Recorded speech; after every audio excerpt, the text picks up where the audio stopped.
मेहरबानी भूल सकते हैं, दुनिया आपके दर्द को नजरअंदाज कर सकती है, लेकिन अल्लाह अपनी रजा के लिए एक आंसू कभी नहीं भूलता।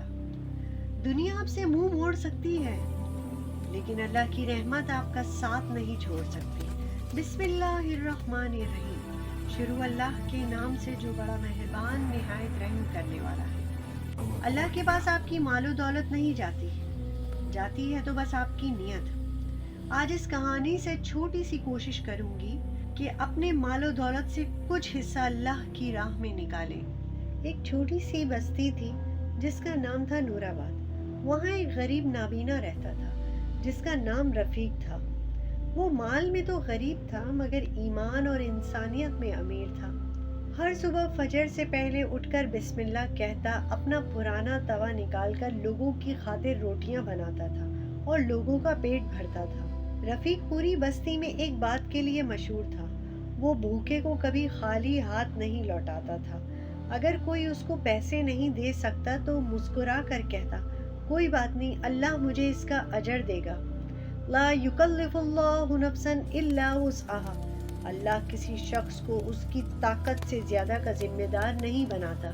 एक दिन सर्दी की रात कांपता हुआ शख्स उसकी दुकान पर आया। उसके कपड़े फटे हुए थे, हाथ कांप रहे थे। उसने धीरे से रफीक को कहा, बेटा 2 दिन से कुछ नहीं खाया है, एक रोटी मिल जाएगी तो आपके माल में बरकत होगी। बिना एक लम्हा सोचे रफीक ने रोटी पकाकर उसको दी। उस शख्स से रोटी ली और कहा, बेटा अल्लाह तेरे हाथ कभी खाली नहीं रहने देगा। रफीक मुस्कुराया और कहा, आमीन या रब्बुल आलमीन। दिन गुजरते गए, हर शाम वो शख्स रोटी लेने आता। रफीक बगैर कुछ सोचे उसे रोटी देता। एक दिन रफीक नमाज के बाद अपनी दुकान पर आया।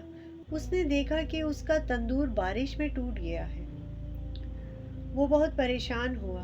उसने सोचा अब अल्लाह के भूखे प्यासे बंदे मेरे पास आएंगे तो मैं उनकी भूख को कैसे मिटाऊंगा।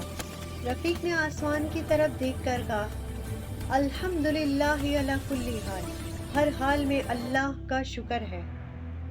याद रहे उसने शिकवा नहीं किया, शुक्र किया है। उस शाम दरवाजे पे जोर से दस्तक हुई। बाहर बादशाह के सिपाही खड़े थे। एक ने पूछा, तुम्हारा नाम रफीक है जिसका तंदूर पानी में टूट गया है?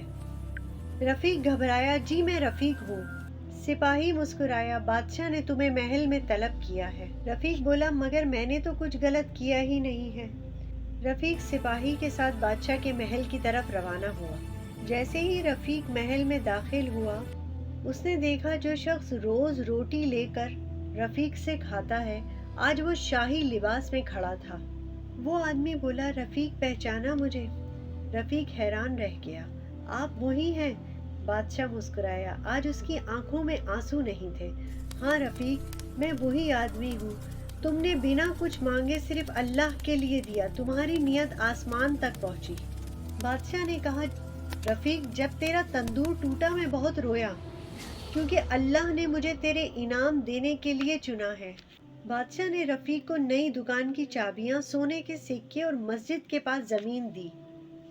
रफीक के आंसू आज नहीं रुके और उसने आसमान को देखकर कहा, या अल्लाह मैं तेरे भूखे बंदे का पेट भरता था मगर तूने मेरी पूरी जिंदगी भर दी। बादशाह ने कहा, याद रखो जो काम अल्लाह के लिए किया जाए उसका अजर कभी जाया नहीं होता। उस दिन के बाद रफीक की दुकान अल्लाह की बरकत से भर गई।